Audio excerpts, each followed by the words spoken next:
Flaws. I opened the B-Boy Factory in March of 2012, so we're in our 13th year now.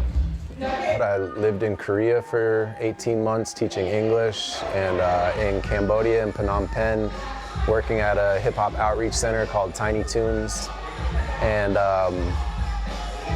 those experiences is seeing both outreach through the hip-hop arts and seeing niche breaking studios in Korea inspired me to want to bring that home to Colorado.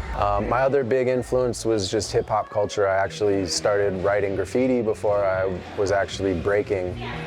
So in the 90s, it didn't feel like each element was so separate from each other. Today, there's a lot more, like there's a breaking scene and a graffiti scene and a DJ scene. But back then in the 90s, it felt like one big hip hop scene to me. And so writing graffiti and breaking just naturally fit.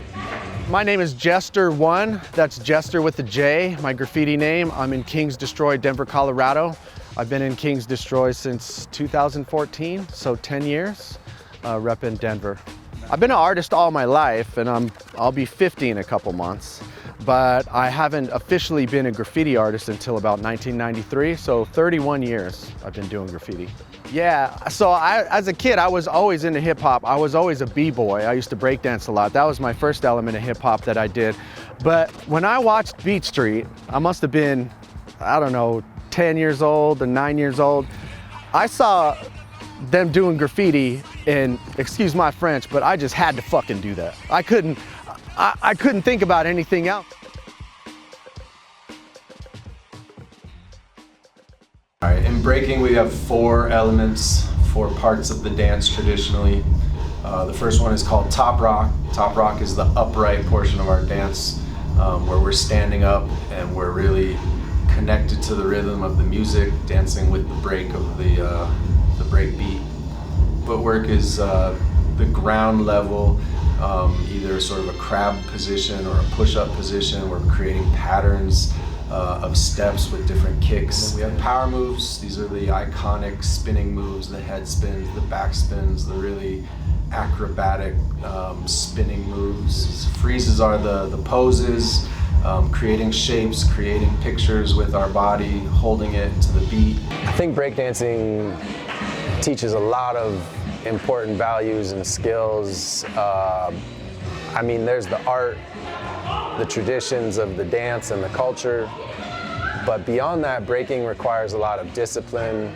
It requires a lot of perseverance. It's such a hard skill to learn. A lot of people can't get past that first hurdle of maybe their first windmill or their first baby freeze or whatever it is. I see a lot of people give up when they realize how difficult breaking is. So breaking is a vehicle to teach character development in a lot of ways, as well as you know, physical health and just the strength and agility and flexibility that the dance requires. So through breaking, I'm really teaching so much more than just the dance.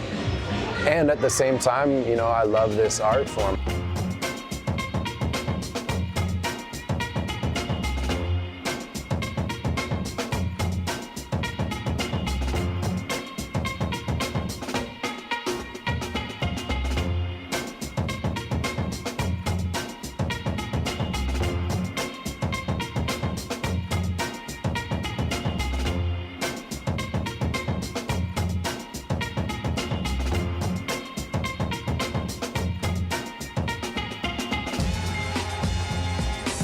They call me Accused One, KD Crew out of New York. We're the Denver, Colorado chapter. Accused, I also spell that backwards. Now I go by Izuka. So KD Crew in the house.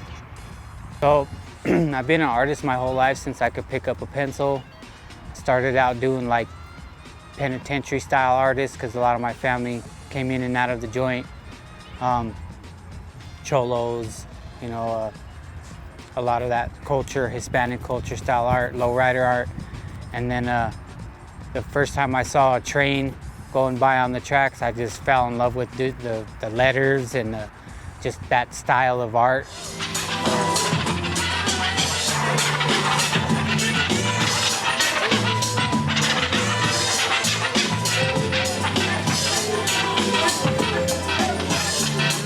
Okay, so my name is Joseph Kid Cuba Llaneza, and I've been breaking since 1994. So what is that, 30 years? Yeah, so we're in 2024, so yes, 30 years. I had to think about it for a second. So the most challenging thing is you know, the trial and error. You know, especially like in today's generation, there are studios, there's YouTube, there's all this technology to help young people advance a lot quicker.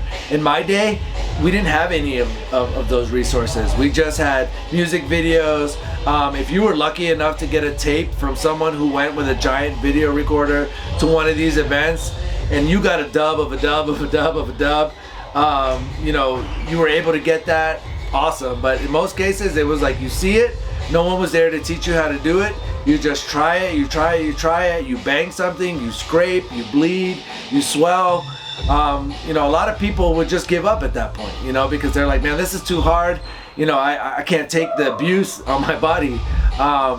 So the trial and error of it, you know, there was a lot of times in my career where I was like, man, I don't know if I'm gonna be able to do this, but I never gave up, you know. Even when I didn't look good, I was looking at my peers or trying to compare myself to somebody else. I would just be like, no, you know, Cuba, just stay true to yourself. Just keep doing what you're doing. You'll absolutely figure it out. And I did. What's up, y'all? My name is Jinx. I'm from KD, Kings Destroy crew from New York, originated. Been doing graffiti now since '95, so it's been quite a while. What motivates me to do graffiti is just the art and the being able to just express it in different ways, the flexibility of it, the versatility of it, being able to express yourself with letters and messages and characters and things like that. It inspires me to do more theme-based murals and things like that. This is Quetzalcoatl. He is a feathered serpent. He's the god of wisdom and knowledge. It has evolved. There's now more tools to use. There's different levels of caps and different levels of spray cans to use with high pressure if you want to do that type of art. If you want low pressure to do really fine detail, there's caps with really fine tips on it. If you wanted to get really intricate and detailed, there's even stencil caps now. So it makes a lot of things a lot easier to do real intricate, detailed murals.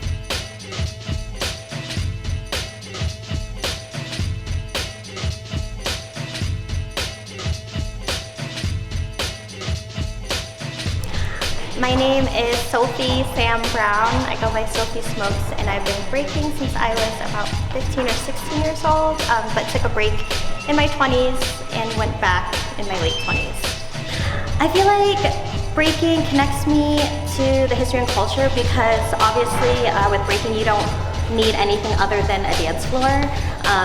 I mean, technically you don't even really need a studio. You could be in your room alone, and I feel like that's where it came from kids who had nothing and made something out of nothing. So that's just the culture I really appreciate, and I like, you know, being a refugee immigrant myself, my family not having anything when we got here and being able to make something out of nothing. That's just how it all connects me to the culture. I balance that by just listening to breaks that really move and groove my soul. It's kind of uncontrollable, and I try to put the technique in it by, you know, having a somewhat of a plan beforehand, but creating this art or masterpiece with my body where it's symbiotic with the music, where me and the music are one.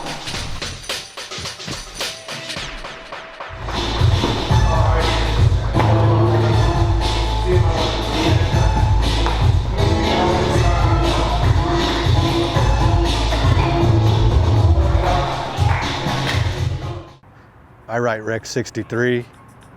I've been writing since 1987. I've been doing it for over 30 years.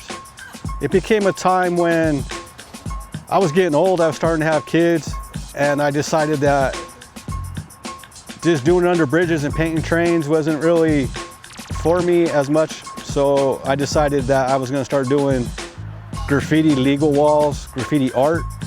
And back in Denver at that point, it was definitely not a good thing. They'd call the cops on me every weekend, literally every weekend.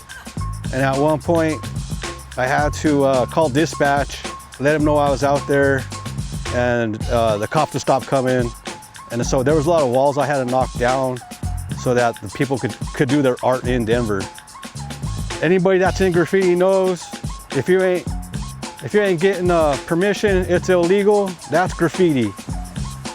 So graffiti art, you got permission. The mayor knows you're there. The cop knows you're there. Everybody knows you're there. Illegal, that's graffiti. I don't have any permission. I shouldn't even be there. But guess what? People still do it every day. It's gonna last forever. Well, for us in Denver, we hope that you have nothing but respect for the graffiti.